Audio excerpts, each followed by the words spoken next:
you're gonna connect with people if you're your truest self.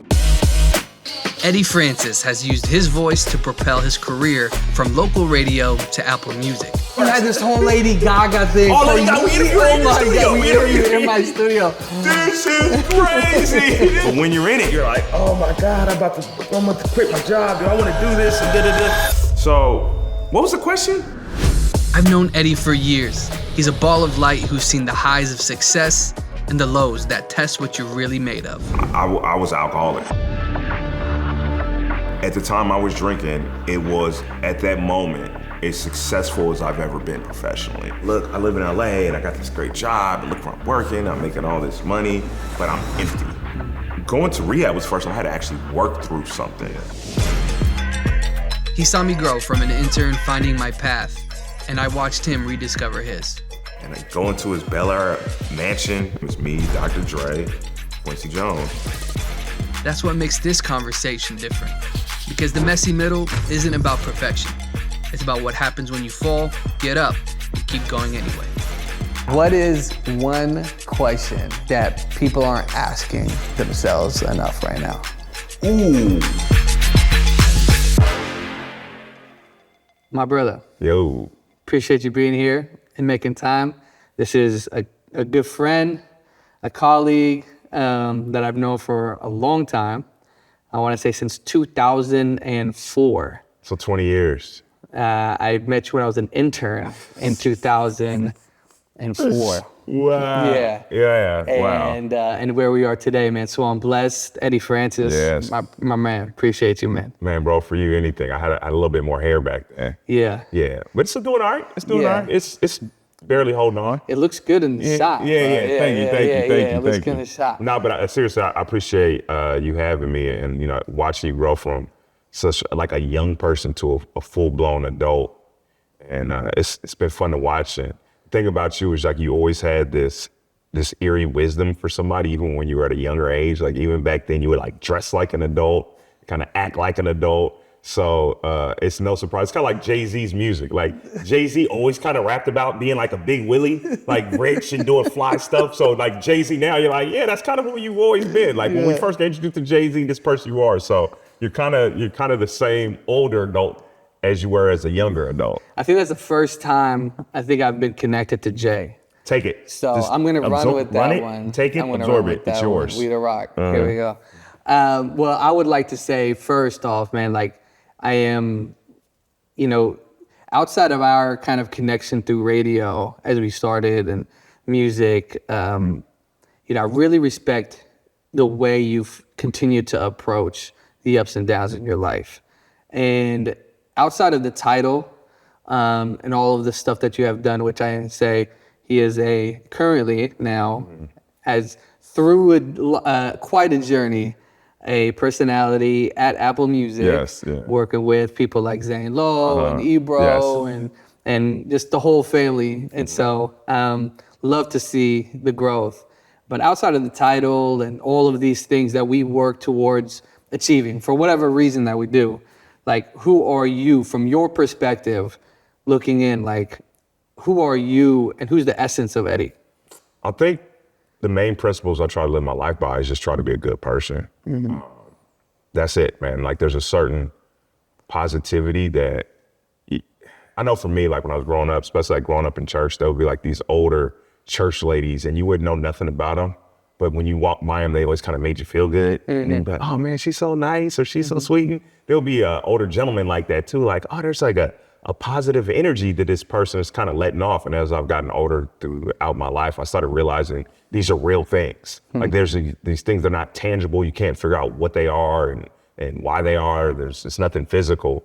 But I noticed through my journey, that's part of how I've achieved any level of success that I might have to this point. It feels like luck a lot of it, but it's manifestation and it's a certain energy that you put out there. Now the energy has to be followed by like hard work and actual talent and all these other things. Yeah. But what I strive to be on a day-to-day basis is just like a good person with drive and when it's all said and done, when I'm not on this planet anymore, I just want people that were around me.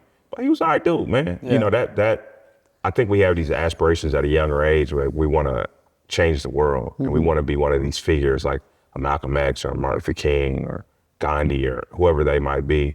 And at a certain point, you might realize in your life, like maybe I'm not going to have this global change. Who knows what could happen? Yeah. But what you can affect is the people around me. Yeah. So I'm purposeful with trying to be a positive example, but not just words, but by actions for the people in my inner circle. There's this old Tupac quote. He says, I might not change the world, but I might spark the mind that does. Right. And that always struck close to home with me. It's like, okay, maybe I can instill little changes with the folks around me. So I don't even know if this is answering the question. It is. But that's part of the makeup that drives me on a day-to-day on a day-to-day basis. It's like, all right, let me put something out there that's a little bit, because it's tough out here, man. For sure, bro. People, even through my journey, like I've had my moments where I've struggled. So if you can have these little people that are instilling nuggets in you, it's like that might get you through day one or day two, and then that something might spark and all that gets you to day 1,550 or something.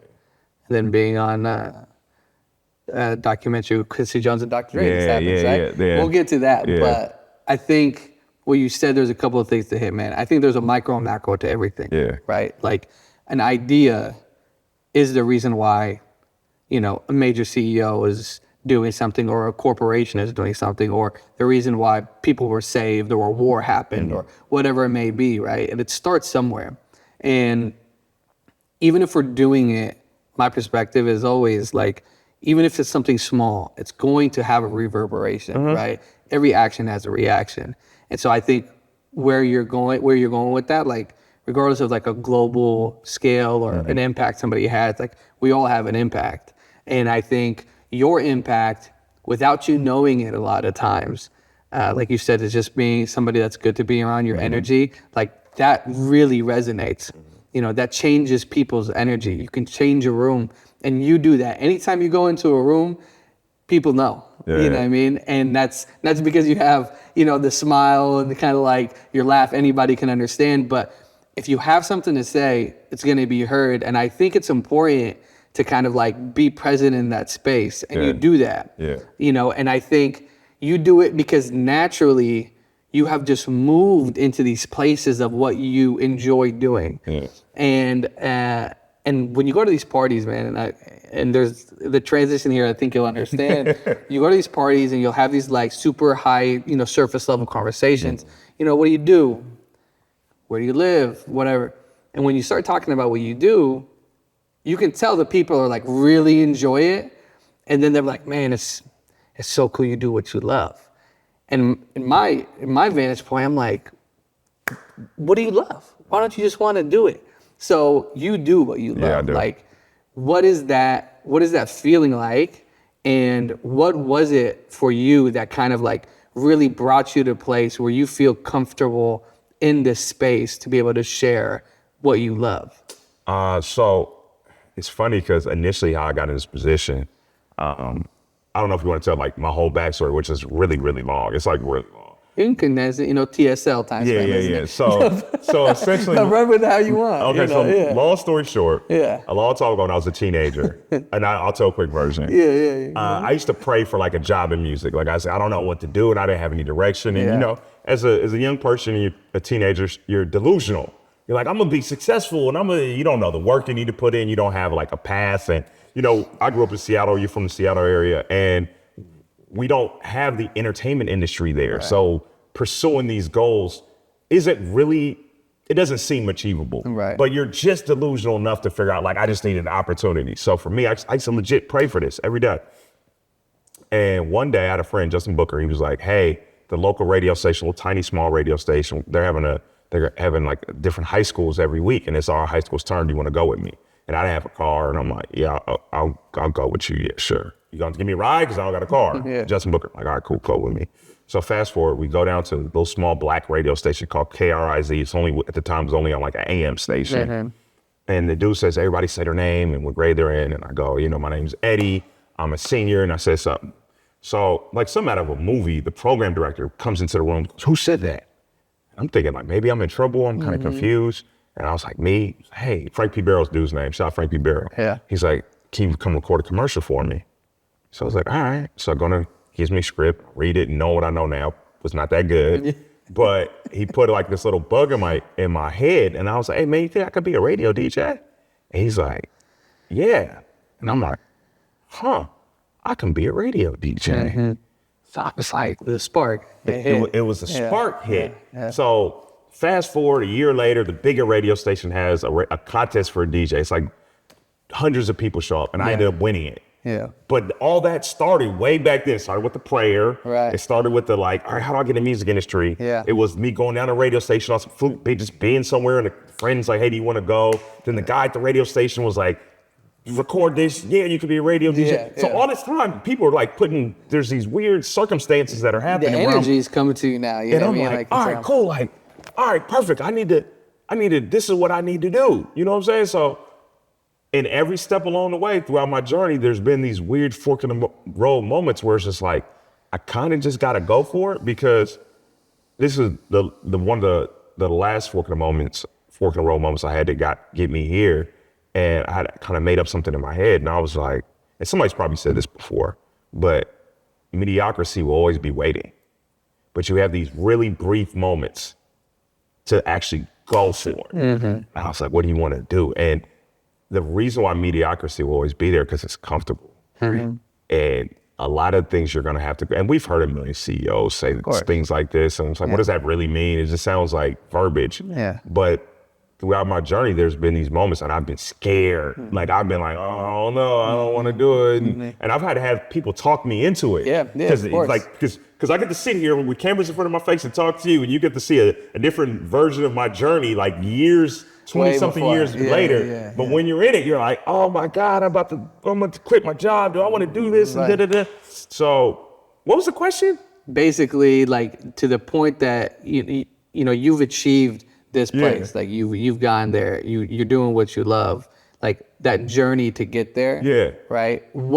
What does it make you feel like to be in this position? Okay. Right. And kind of like what brought you to it. Okay, so keep all this. Sometimes I lose track. Keep all this. No, it's all good. This is good. So it's saying that. Don't think about the edit of it. I know Yeah, now yeah, you're an yeah, editor. just keep People on don't this. know. Eddie was just the audio. He's just a radio personality, and then he started learning how to edit and all that kind of stuff. The whole thing. So looking back at all these fortuitous moments that I was able to take advantage of, and who knows, maybe there's some other ones that I missed out on. Like, who knows? And there's going to be plenty more that come up in front of you. Maybe breaking that mediocrity and kind of getting to this place is really important. So I look, and I think it's very important, no matter where you're at in life, to not be satisfied, but be proud of yourself. So I always tell myself, like, I have friends that are like battling all kind of, issues, and they're successful too, but you always want more and more, especially living in LA. Like, there's always going to be somebody more handsome, more in shape, younger, prettier, richer, more there's always going to be a million of those. So you get in your head like, what am I doing? But I always tell myself, don't be satisfied, but be proud of where you're at. And be grateful. Be grateful for where you're at. So I always look at it like, every day I make 12-year-old me happy. Yeah. And there's so much more I want, like so much more.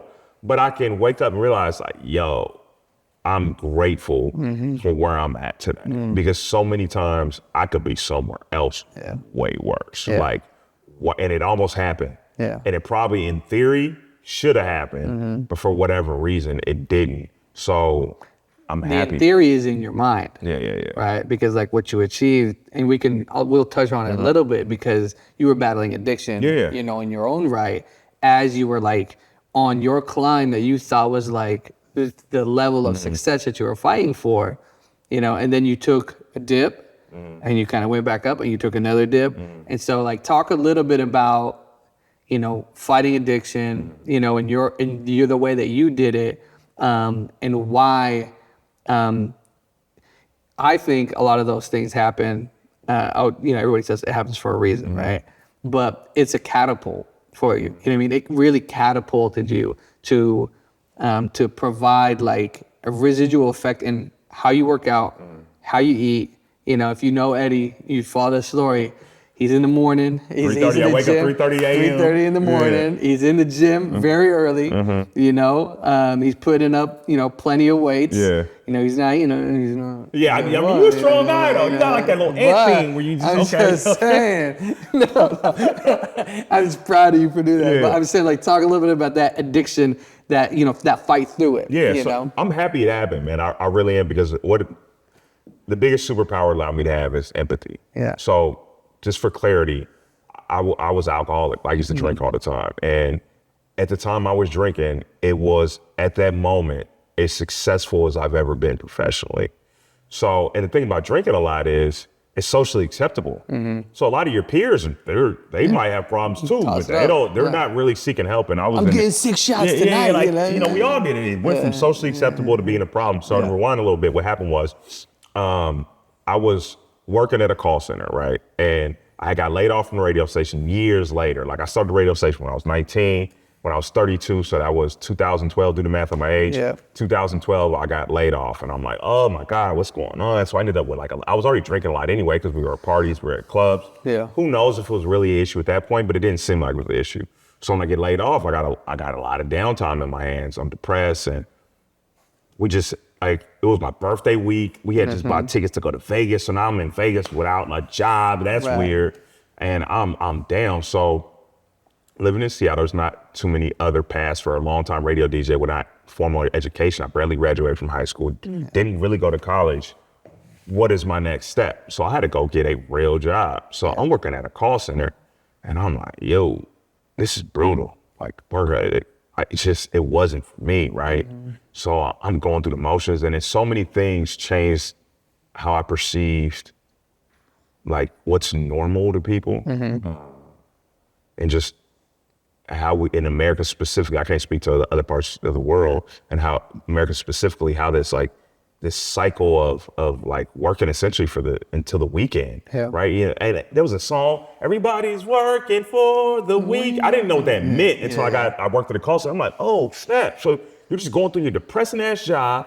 I didn't know what happy hour. I knew the word happy hour. I didn't know the purpose of happy hour. So I'm like, yo, I just need a drink. I'm like, oh, this is why you hate your job. You go get drunk to forget. Then you just boom, boom, boom. And this, radio station doing fun stuff. I'm 19. You working 4 hours a day. I remember I called my homeboy John. I said, bro, when do you wash clothes? Like I'm 32 years old, bro. And he's like, sometimes you put a load in before you go. And I'm like, that's terrible. And he was like, no, this is normal. I said, no, you just don't know. This is terrible. Like, I remember thinking that to him. And so I'm starting to realize, like, a lot of my stuff, I'm going to have to wait till the weekend. And like, this is a crazy way to live for me. I'm like, but this is normal. This is what most people do. So I'm like, this is crazy to me. So as I'm going through that process, and, I'm working at a call center for a few years, I'm depressed, man. It's a blow to my ego. I'm living a different lifestyle, I have less money. I bought my house at the time in 2006 right before the housing market crashed. I had one of those weird arm loans, and I'm getting paid way less money. I'm about to lose my house. Everything's going bad. So as this is happening, I'm drinking more. Yeah. And I get a call one day they're like, hey, I need you to sign an NDA. I'm like, all right. It's like, all right, so sign an NDA. Come to find out, they're about to start Apple Music. And they're like, hey, we might do a radio station. It's gonna have Dr. Dre in it. We don't really know, but we might be considering you. So we go through that process, and the long and short is I ended up quitting my job before I even actually have this job lined up, because some stuff happened with vacations and they needed me to fly to LA, and I was like, I gotta quit. You had to make decisions that were gonna hurt certain relationships, but you thought that, hey, this is going to potentially change my trajectory in my life. So I quit. So you had to sacrifice something. So during this process, this is when it's like, bad. I'm drinking so much. I had all this, because now I quit my job, and I'm in the process of getting this job in LA. So I have months in between. Yeah. And of just me being at the crib all day. So I'm getting hammered. To the point where I signed my paperwork when I first started work, I was like shaking and stuff because I had withdrawals from alcohol. Yeah. So during this process for the next 2 years, I'm living essentially a double life. Yeah. And the thing is, when you have addiction, you think you're being slicker than you really are. Right. So push came to shove, and thank God I had some good friends in my corner, and they supported me, and they helped get me into a recovery center. So I was gone for like a month. I was off. Yep. Like, boom. And it's crazy because the same feeling I had when I was in rehab is I used to be a very bad student, right? So I've had every discipline you can have. I've had summer school, night school, in-school suspension, normal suspension. They tried to expel me. There's all kind of stuff I'm forgetting. Yeah. But one of the things about night school, I remember being in night school and they were like, hey, we're about to do a book report. I'm like, all right, I'm waiting for the book. Like, where's the book? And then they rolled out the TV and we started watching a movie for Mice and Men. And we're about to do a book report on a movie we watched. I'm like, yo, they think I'm dumb. Like, but I realized It's real. I earned that. That's like real. That's real. everything I've done. I should be in night school. Yeah. So I'm now, laughing because I know you. You know? I'm like, bro, I messed up so bad that I'm in a place where in night school it's like, these are like the rough kids for real. And like, I ain't that rough. You aren't that guy. I'm like, yo, like, should I be here with these kids? Like, I don't know. But I'm talking about like teen pregnancy, like juvenile delinquents. And I'm like, yo, I'm like, this ain't where I'm supposed to be. Right. But everything I've done to that point, that is where I was supposed to be. Right. So when I go to rehab, it's the same feeling. I'm like, bruh, I shouldn't be here, but I took it real serious. And I'm like, all right, what tools do I need to learn here that are gonna make sure I'm never here again? So I took it serious and I was like, all right, I can't do this.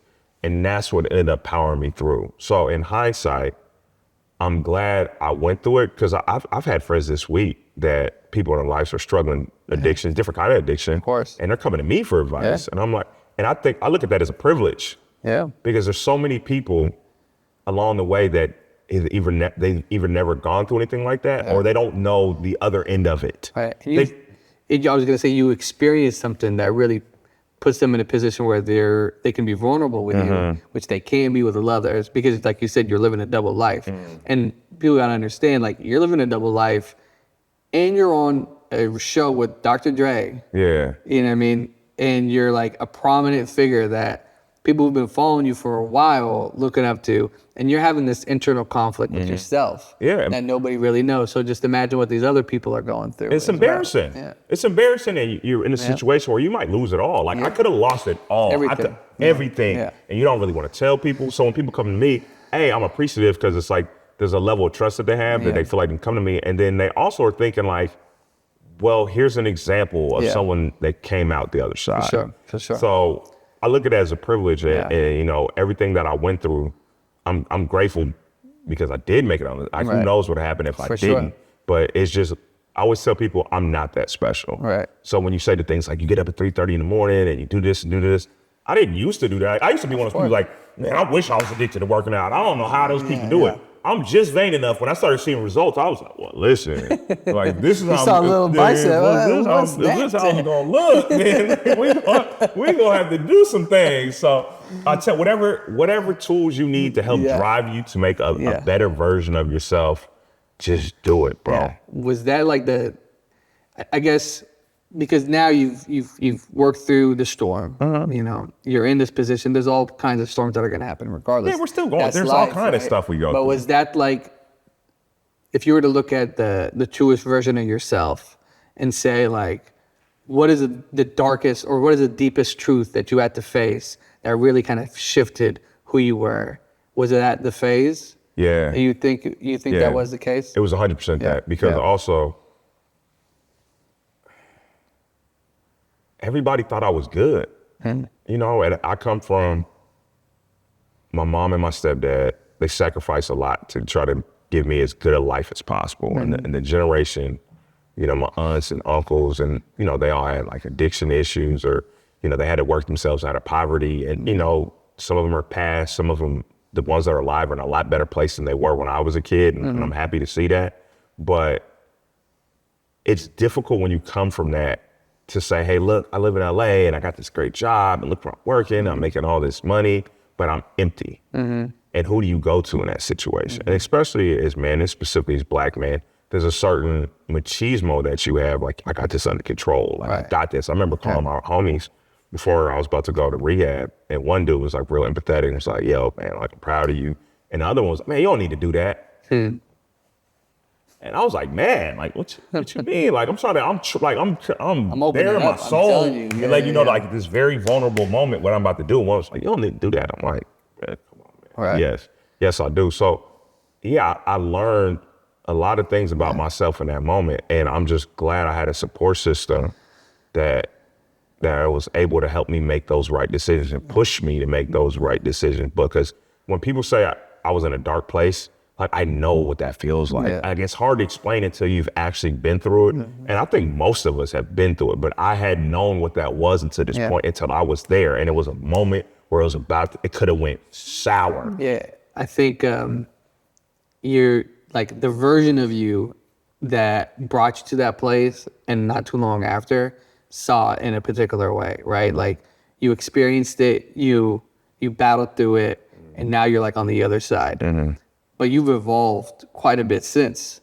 So not so much to look back, but like, what do you think is the element that you didn't have during that time that brought you to that place? Because, quote that it's funny, I hear it a lot, and it's not that I made it, but like, when I went to Kenya in 2015, I did a work on a documentary, and I was working with this nonprofit, and I remember coming back, and I was like super emotional, just because, there's this line people say, like, you leave a part of yourself if you're ever fortunate enough to go to Africa, right?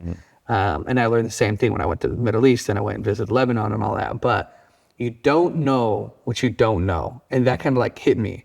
And I was just like doing a lot of journaling, and I wrote that one night, and that version of you didn't know because they just didn't even have access. There was elements that kind of like brought you to that place. So what didn't you know then that you know now? You can say, like, I want to pass this to others. In general, or specifically about myself? About yourself, specifically. There's so many things that are normal for me now and that amuse me about people because it's weird when you move from a place. So initially, the first 2 years, the version of everybody knew was this weird, like, drunk all the time, but kind of hiding it, so they probably didn't know, weird version of myself at this darkest moment. So that's my introduction to most of my adult friends at that point that are still my friends to this day. Right. So fast forward, I've been sober for 8 years now. For the last 8 years, this version of myself, what I learned was I didn't realize how driven I really am. Because I was in this different, weird, cloudy space for myself. And even before that, I was comfortable. I had a good job. I was working at the radio station. I was making cool money for people my age. I was partying. So it wasn't like I wasn't driven, but things were kind of naturally coming easy to me. So going to rehab was first, I had to actually work through something. And there's so many things about myself that I learned, like, I am the guy that like makes his bed every morning and wakes up at 3:30 a.m. and goes to the gym and tries to eat right. And there's all these principles about just trying to make, on a day-to-day level, making myself a better version of myself. I'm like, oh snap, like now I'm getting, and, I ain't no guru, and I ain't one, but for where I was, like sometimes I'll just be in the kitchen cleaning up, and I'm like, man, I can't believe I'm the guy that's like cleaning up so much. You know what I'm saying? Like, I'm like, this is what I do. Like, this little shorty I talk to, she'll be like FaceTiming me, and I'll be doing something, and I'll have my little rubber gloves on, cleaning stuff. She's like, you're so domestic. And I'm like, that's weird, right? Like, you don't know that this isn't the version of me that. But it's growth, right? It's growth, right? But I think for all of us, there's a version of ourselves we have in our head, right? Yeah. And for me, sometimes it's the kid version of me. Like when I'm playing video games, read comic books, there's this kid version of me I have in myself. I never looked at what my life was going to be like at 45. I thought it was going to be like this. When I was a teenager, I was thinking about 20s, kind of. When I'm in my 20s, I thought my 30s, I'd be balling out. I really didn't think about 45 like that. Like I didn't have no version of 45. My grandma died when she was like 47, and I thought she was old. Like that was my grandma. Like that's a senior citizen, 45. You know what I'm saying? I think I'd be fly as I am right now, 45. I think you're supposed to have grandkids and stuff. So it's weird to know that I had this driven person in there. And it just takes a little bit. A spark to let it, simmer, let that fire just kind of like go, because I saw it in you, years ago when we were at the station, like you were comfortable, it was clear. And then a number of years, as I would come down and to Cali and I'd see you every once in a while, there is certainly a difference, especially the last time I saw you, which was just last month. And so I feel like I want to talk a little bit about what you're doing at Apple Music, and and kind of how you engage with people. Because I think to move to this like point of this, this part of your life, you really quickly get people to engage and kind of like break their wall. Because you already know when it comes to hip hop, cats are in there they're just waiting for you to ask a stupid question or something they've asked a million times over. And also, like, not just hip hop, like you're interviewing tons of people, right? What is it that you either like you're thinking about? Because I know you're gonna say like, I'm just me, I'm just an actor, like that's what I'm thinking about. Are you working on what you're going to say to them, and then how will you break the wall to make them feel so comfortable so quickly? So I'm gonna tell you my secret, right? So Secret. Okay. So Dan Le Batard used to have an ESPN show, right? Yeah. And Love Dan. Yeah, I love Danny. He's on with his dad, and he had Monty Jones on there. Yeah. And I was watching the show, I realized when he was interviewing people, he wasn't asking them just like the normal questions, right? He was kind of like getting to know these people. And then, usually what happens is, especially in music, they'd be like, all right, who's on the album? Who'd you work with? And like, there's these really like media questions we feel like we all got to ask. And I was like, that's kind of interesting. And then I will watch the TNT NBA show. Yeah. It's like, there's so much people up there having fun, right? So I was like, I like that too. So I start interviewing people, and I'm at the age now where I'm a lot older than these artists that I'm interviewing them. And a lot of stuff I can't necessarily relate to. But what I really try to do is, because of what I used to see with Dan Le Batard, is like, how do I introduce this person to an audience that might not be familiar with them? So I don't have to come in with like, do your prep, like know who they are, listen to music, know all this stuff. But it shouldn't be like, let's go over every deep thing in this. That's not my bag. Some people do that and they're great at it. But what I'm trying to do is like, I'm trying to do the TNT NBA thing. Like, let's have a good time. Let's have fun. Let's make you comfortable. Let me make Trip Shack people that might not, tree. people that might not be familiar with your art or your music. Like, hey, I kind of like this person. What's the thing? Let me connect to. How can I connect to you that makes? Because I'm just a conduit to an audience. Right. How can I make them be interested in you? So I'm just kind of like asking normal run-of-the-mill questions about their life. Now I have, depending on what I'm doing for Apple Music, so if I'm with my friend Nick, we host this thing called The Plug. He's more like deep into the music part. And I'm just more of like life kind of guy. Like, what's going on with your life? What you do today? You know what I'm saying? Oh, you play video games? So you playing right now? And usually that tends to lead to something else. Like if you can get people just, case in point, like when you talk to an NBA guy, and you talk to them about music, they respond completely different than when you're like, so talking about that defense you guys ran in the fourth quarter. But then also you start talking about, like, oh, Drake, Kendrick, did it, and then you can see it light up. So the same thing happens on the music end. If I'm just asking about the album, or on a very personal level, if you could not just ask just the most basic questions about the music, like, hey, right here in this lyric you said that reminds me of, yo, you know that. And then the switch flips for a lot of people. So part of me is like, I'm just going in, being but it's intentional. Like it's very intentional. It's like, all right, how can I connect with this person?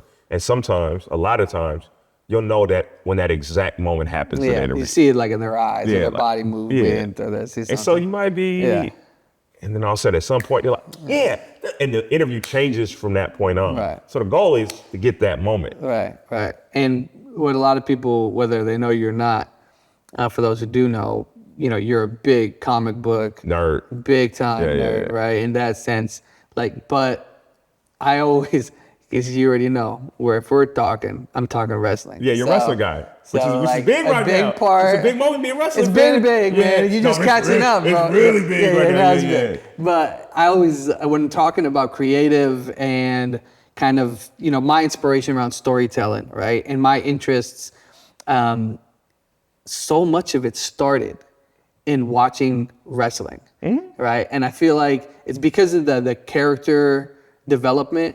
I wasn't watching it because of the physicality of it. I was like, this guy's a bad guy. This guy's a good guy. This girl's doing this. They're doing that. And it's just like, it's the production, it's the theater, right? And that's how I explain it to a lot of folks. And I do so much of it in my work now, like so much of it, I'm thinking like, if I want to do this with this character. So with your with your love for comic books and what Like a real long, way before it was popular. Way before, like now, you know way more than the majority of people I've ever met when it comes to this stuff. How does that like support, like how do you think about, I guess, like on a day-to-day, and how does that infuse into your personality and your work? So it's probably different than you think. So what I realized a long time ago, and you know, being an older cat, this is before you can find community online, right? Yeah. And especially working in hip hop, people think there's like this way you have to approach it. It's very machismo. I'm cool all the time. Swag. How I deal with stuff is, you're gonna connect with people if you're your truest self. Yeah. Like if you're just real about what you like and don't like, and people like, oh, that's dorky or that, but just be who you are. Right. It's kind of like, you ever see like the nerdy white dude at like a party full of black people? Yeah. And they'll rock with the nerdy white dude because he's not trying to be black. He's He's just just a nerdy white dude. And you're like, then every day he'll do something. You're like, hey, we rock with that. Yeah. Just be. So the biggest thing I learned from an early age in this stuff is like, I'm not going to be this stereotype perception of what I'm supposed to be. Right. I'm just always gonna be. So case in point, one of the shows I'm on, they always make fun of me for listening to pop music. Like that's like a joke, you know what I'm saying? But it's a hip hop show. Yeah. Like in theory, I should be on there like, nah, only listen to I remember you like popping into the studio one time. I had the studio where everybody came to in Seattle. Like it was like the melting pot at that point. And I remember you came in so pumped about this Katy Perry. And you Fireworks. Had I love fireworks. And you had this whole Lady Gaga thing. Oh, for Lady Gaga, we interviewed oh her in the my studio. God, we We interviewed interviewed in my studio. Oh my God, like that just plays to who you are. Yeah, Sabrina Carpenter, like all going on, that. like, and so they make fun of me for that. But I also realized, and one of the beautiful things about how we've evolved to a degree in our society is that is more socially acceptable now. Yeah. Like before, it was like you had to be this one thing, maybe you two were this things. or that. Now, like black people like Paramore and they skateboard, and like there's so many different versions of people finding community and niche things that they probably would have been quiet about now, where it's okay to like different kind of things. So someone who was a comic book nerd like myself growing up in the 90s, now it's pop culture. Right. Like now it's everywhere, but before it wasn't really like that. Right. So like I'm at an age where anime didn't hit all the way from my age group as it did a generation right under me. Right. Now those guys are all anime nerds. Everything. Like this and all that. Like it's crazy. So the lesson I learned from comic books is like, be your truth. Like someone's gonna rock with it, and like someone's gonna make jokes. Make a joke back. Because I had a homeboy, right? And he's a musician. He's a homie. He's been nominated for Grammys. Like I say, I love him to death, but I'm not gonna call him out in this situation. I was talking about something like Star Wars, and he's like, "Hey man, he's like, man, that's a nerd. You're a nerd." I said, "Bro, you were in band. You're a nerd too. Like you were literally like everybody's a nerd for something." I was in band. Like Shout out. This thing was labeled nerddom, and we've championed it, and we own it, and it's geeks and nerds. It's like you were literally in a band, bro. Like you were a nerd. You were just a nerd for music, and now you get to be the cool guy because you make beats and all that. But that's nerd. You're just a nerd for music, bro. Like we're all nerds for something. Mine just happened to be called nerddom. It's just the use of words. You know what I mean? Yeah. Like that's one thing that happens a lot these days, especially. And I don't want to be like the guy who play says fantasy football? these days. Nerdy. Yeah, That's of course. Dungeons and Dragons from about Men in Tights. That's nerd shit, bro. Like, let's just call it what it is. I collect hella sneakers. That's nerd. It's just cool nerd You gotta stuff. love. You use something you like to It's do. nerdy. They're gonna call it. It's nerdy. like, hey, bro, you wear the Travis Scott 6s, bro. Those are fun. That's nerdy, bro. Like, you run up to another dude talking about his feet. That's nerdy. Or what they make for food. Yeah, like I'm saying. What I'm saying is you can take that parallel to anything. It's all you nerd. know? It's all different variations. Shit. Stop being cool, man. Love what you love, bro. Right. Unless it's like some weird, it's like a crime or something. Shout out to Shawn Michaels. Shout out to HBK. Who's your Mount Rushmore wrestlers? The Mount Rushmore You get wrestlers. 4. Go. 4. HBK. Okay. Stone Cold. Okay. Get 2 more. We've talked about this extensively as I look at my brother. So. You want to throw some out there? No, I don't want to hear his answers. So you have HBK and Stone Cold. Okay, that's 2. Give me the 2 more. So to me, it can't be The Rock because people don't understand The Rock was in wrestling. Because you like for technical such a wrestlers. small, You like technical wrestlers and too. he was actually what's crazy. He actually was in wrestling actively for a very small period of time. Okay. So like you have to put Ric Flair up there. Okay. because the Nation he's a Boy, lifer. he's Yeah. arguably one of the You probably put Hulk top up 2. there? I'm not putting Hulk up good. there. Hulk starts saying the N-word. More We so can't, just once Hulk started calling us the N-word, I was a Hulkamaniac. That hurt, bro. Like, oh, no. This boy Hulk is out of a lot of conversations, unfortunately. Not the N-word, And not Hulk. because of obviously because I of was the saying my racism prayers, is eat my for vitamins, sure. man. And he just killed it for a lot of people. And I've heard some people put Andre the Giant up there. And the reason why I actually don't hate that is because he created like this whole he made WrestleMania and with Hulk, WrestleMania obviously 3, what it was. But he was such a huge character. I couldn't put him in the top 4 in my mind. That 4th is very challenging because some people want to put Bret Hart up there. Some people say, "Wait, you're doing too modern. You don't have enough of the old guys." Man, but I think where we're going these days, yeah. So you might maybe the Hitman. So I would say Shawn Michaels, Stone Cold, Ric Flair. Ric Flair. One more. Come on, you got to make it official. Undertaker. Undertaker. Yeah. Okay. Yeah. Okay. Yeah. Who did he lose in 19th to? It was He lost it to Brock Lesnar. ooh, that's rough. But Brock was, there's a whole there's a whole thing behind it. At some point he was going to give it up. He actually wanted to give it to Edge. Edge said no years before that. And then a number of years later, there was this whole thing about him giving it to Roman. He didn't do that, or he was going to do, to Bray Wyatt. That didn't happen, and then they ended up doing the Brock thing. Okay, I got you one more question. Yeah. See, I'm an interview. I can flip it on people Yeah, real can flip easy. it, whatever he wants. I actually get interested in stuff like this. Yeah. So as of taping this right now, Yeah. what's your take on Cena going heel Yeah. and Cody Rhodes right now? Like the ascension of Cody Rhodes from where he was, Legacy Kid, AEW, building that up, him being, because I used to call my sister, her nickname is Dusty. That's called American Dream, Dusty Rhodes. Of course. Long standing. And then Cena, after all these years, Yeah. you wrestling fans always wanted him to go heel. Yep. How you feeling about it?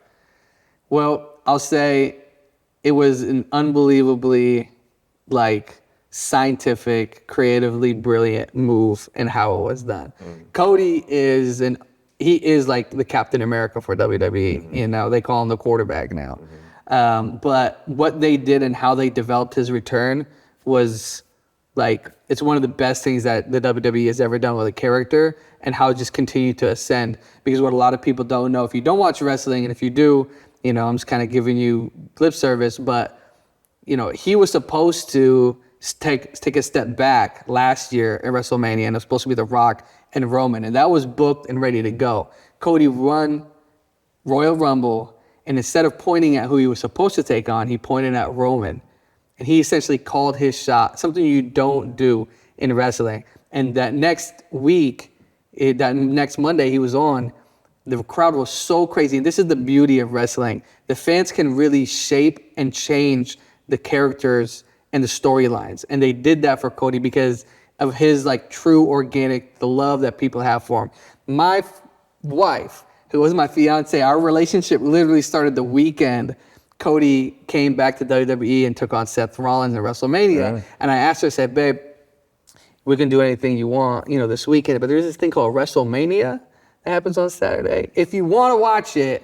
And she's like, oh yeah, let's watch it. I was like, so it's 3.5 hours. Are you still okay? 2 days. Yeah. She's like, yeah, we'll watch it. And we did. And it was the beginning of Cody. And Cody's ascension has happened throughout my marriage. But to answer your question, I love what they did with John. John deserves a heel run because as an actor, when it comes to wrestling, John and Batista are the best.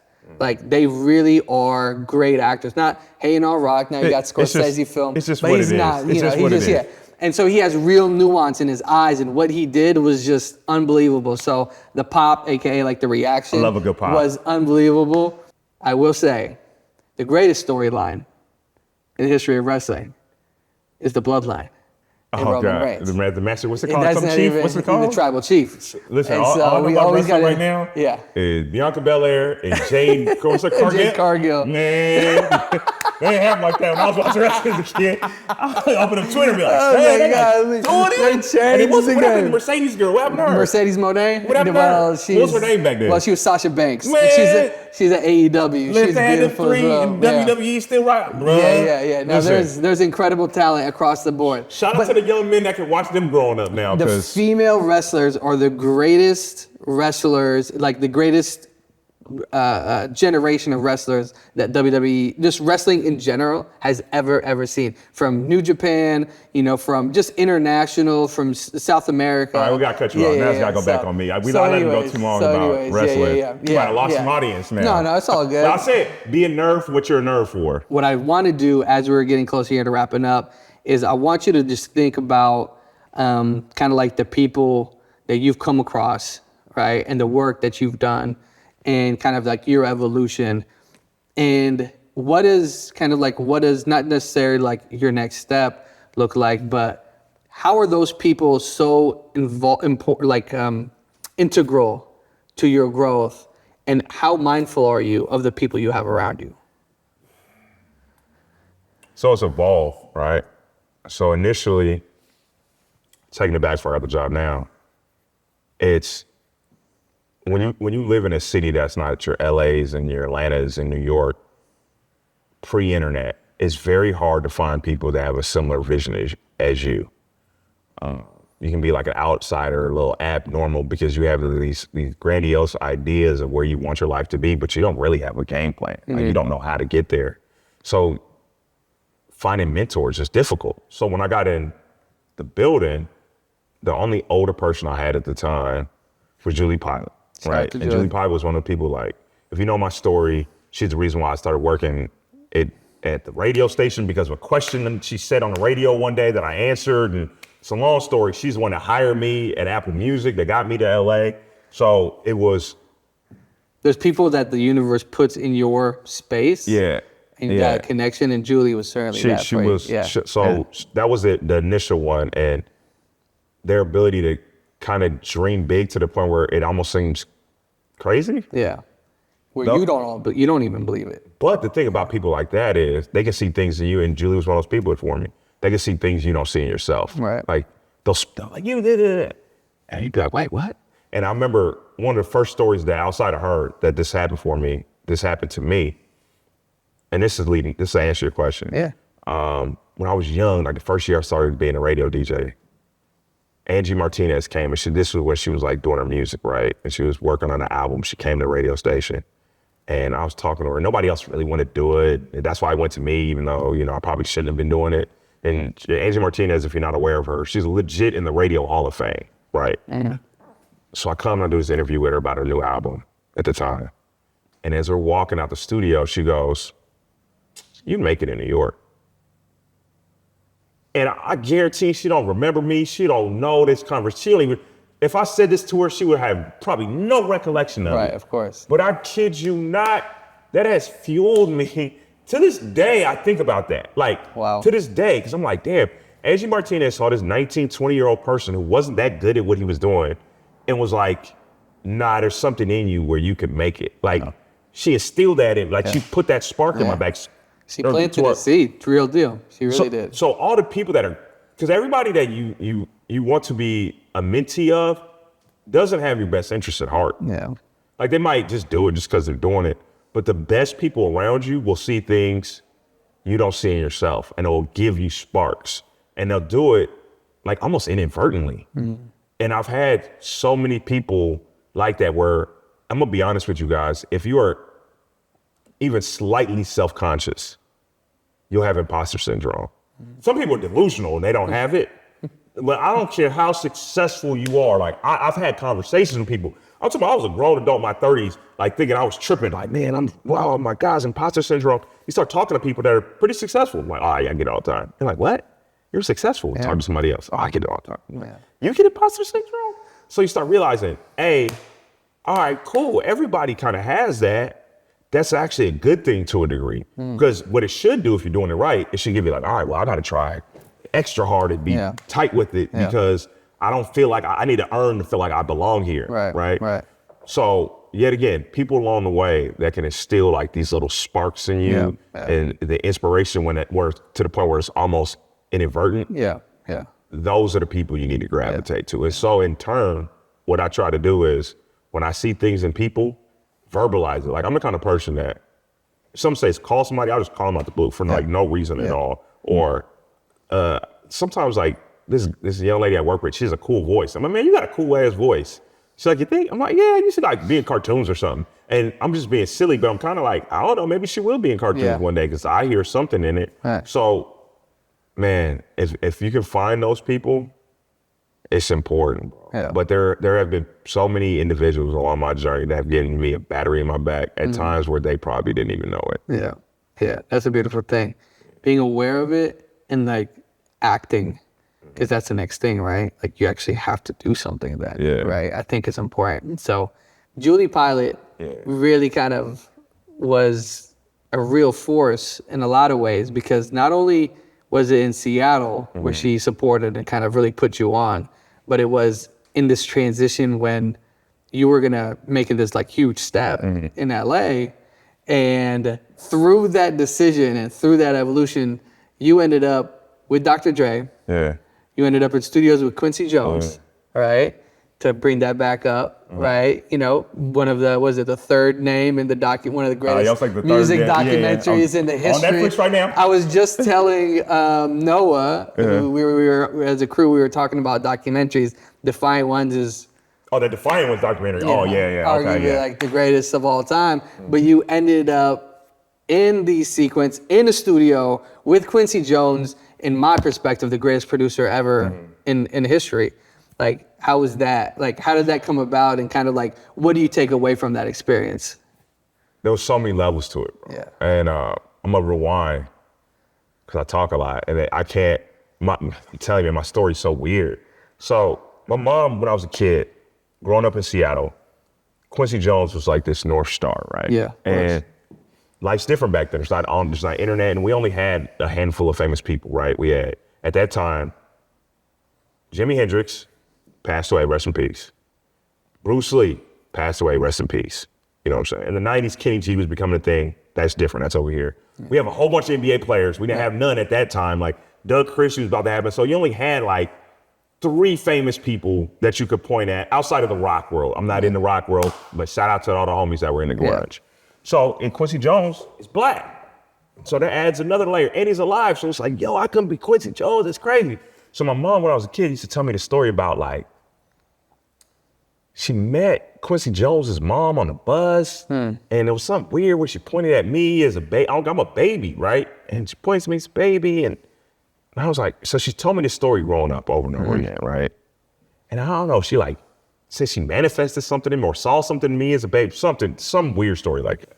So that's one part of it. And then when I got older, when fresh out of high school, you know, I was a high school mess up. I wasn't gonna go to college. I didn't have many options. So I worked as a janitor in the King County Courthouse. So 18 years old, I'm sweeping, mopping, and doing a very poor job of being a janitor. And I ain't gonna lie, I used to have that shit on Tuesday dinner. And I didn't wear none of my janitor clothes. I had my Jordans on. Like I was being very walking around looking not clean. And that's how you know I wasn't a good janitor, because I wasn't about to get my shit dirty. So, but one of the courtrooms I used to clean was Judge Jones, who, for people that don't know, he's Quincy Jones' brother. And I used to clean his courtroom, and I used to like look at all the pictures and you see Quincy Jones, like, yo, this is cool. And Judge Jones was the nicest dude. You know what I'm saying? Like he would see you. And when you're a janitor at a young age, you're invisible to a lot of people. And very few people make you feel seen, especially few people that are empowered. Yeah. Like for the most part, and no discredit to them, they're just going about their day. Right. They're not really, but there was something about when Quincy Jones's brother, Judge Jones, would see me, but hey man, and you'd be like, oh, he sees me. It would give me like this weird thing. Another thing I take to try to give other people. I'm like, I remember 18 years old, like they used to make me feel good. I would see these pictures like, man, me and Quincy Jones, that'd be tight. You know what I'm saying? It's cool. So fast forward, I mean, whatever year that was, 2015, I believe. Yeah, I think. We go to Quincy Jones's house and we interview him. It's me, Dr. Dre, Quincy Jones. And I go into his Bel Air mansion. And you go in there and there's all these pictures and Grammys, and this dude had like a whole wing of just him and Michael Jackson stuff. And I'm like, bruh, like, this is crazy. Like walking in the room. So at some point, his assistant or something, they put me in the room. Hey, you just wait here for Mr. Jones. So I'm like, all right. So it's me and Trey in there waiting. Yeah. They say, yo, this is crazy, right? You know, I got Trey in. And I'm like, yeah, it's pretty crazy.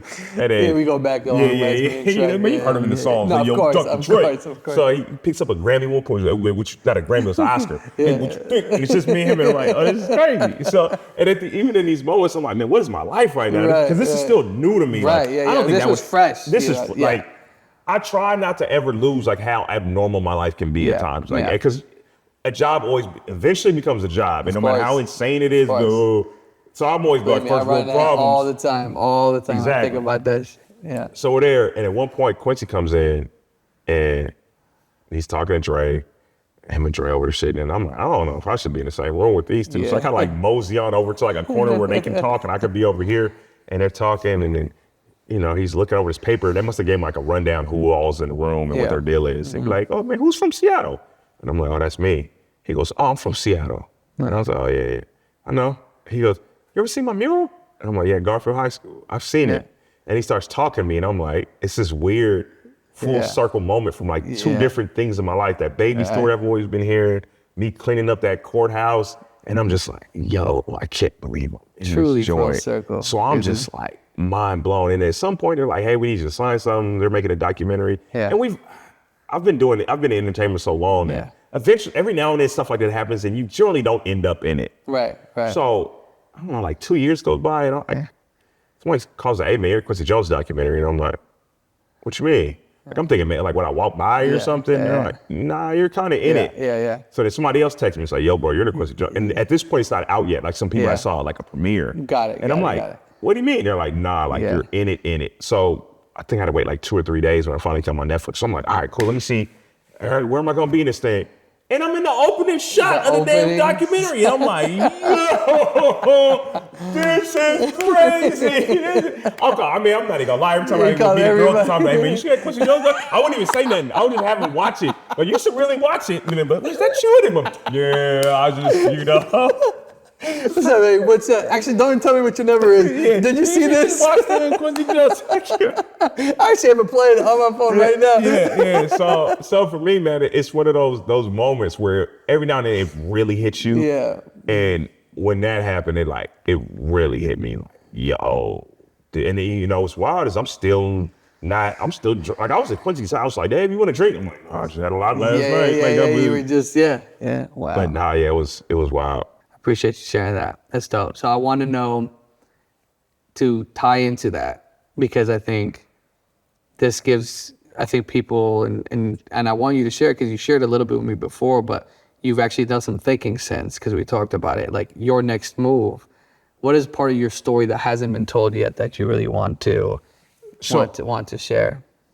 There's so many things aspirationally that I want to work on. And honestly, I'm one of those people, I don't know if it's good or bad, but I don't like to really share my dreams and aspirations. I will with people close to me, but there are things I can share. Like, I'm somebody that grew up. We talked about, I'm a nerd. I love animation. Like, I love cartoons. Like, I grew up reading comic books and stuff like that. I've always wanted to be like in a cartoon or like do voice acting work or there's even like, I believe his name is Keith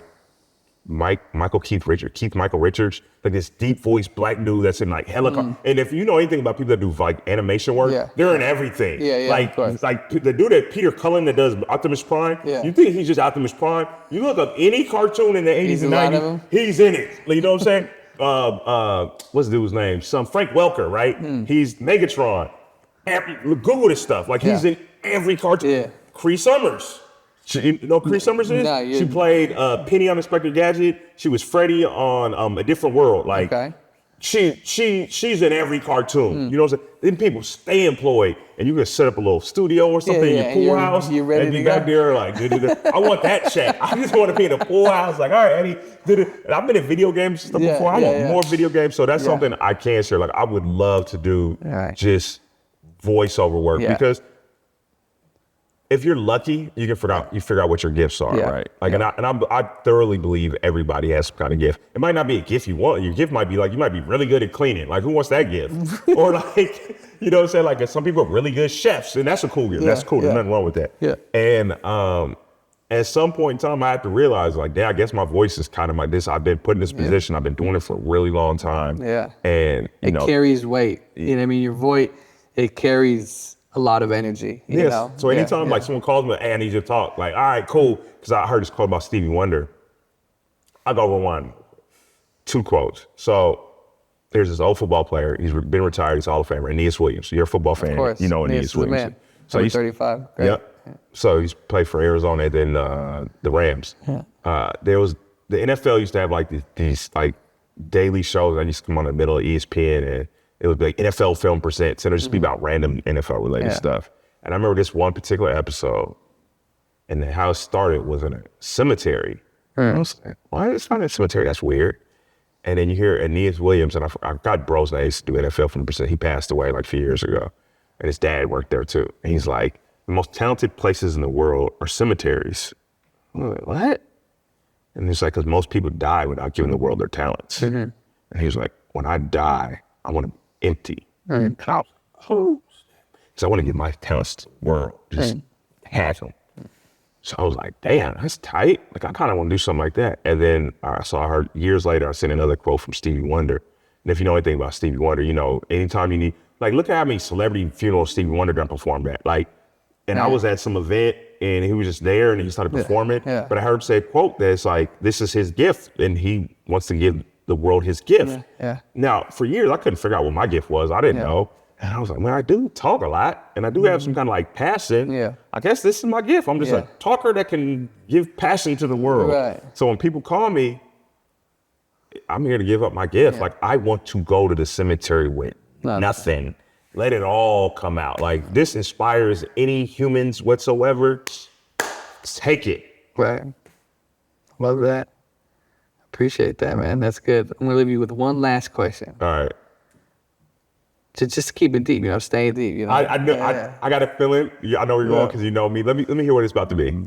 I don't know if you got this one. What is it? But I actually want you to tell me what you were thinking. What is one question that people aren't asking themselves enough right now?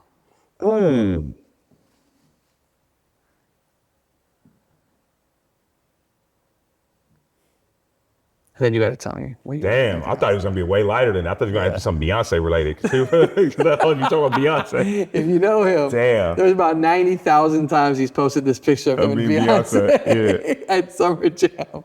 What's one question That people people aren't asking themselves enough these days. Okay, so I don't know if I have an answer for that, but I'm gonna leave you with this. This isn't the answer to the question, but it's something I've been thinking about a lot. Like, and I've seen comedians say this, right? And they was talking about like escapism. And in these dark times, I escape, bro. Like, whether it's, you know, some people's books, some people's video games, movies, whatever, music, we all escape, right? Like, when the world gets bad, a lot of us want to put our heads in the sand, and you know, and I'm trying to get better at it because we can all feel so helpless. Right. You know, it's part of the conversation earlier. It's like, how can I change the world? Like, maybe little, but as things get increasingly tension-filled, dude says, you know, I like escapism. Escapism is great. I'm somebody that, you know, I like to escape too. That's what entertainment is. Like, it can be escapism, but no one's ever freed themselves by acting like their chains weren't there. I was, damn. So whatever it is, like you said, this isn't necessarily answering like, this isn't like, what can I ask myself? To your heart. It's great. Yeah, it's just something I was thinking about it today. It's like, as we're trying to figure out what we can do to try to make this world a better place for, you know, if you have children, and it's something I've been thinking about like a lot lately, and it's bad out here for a lot of people.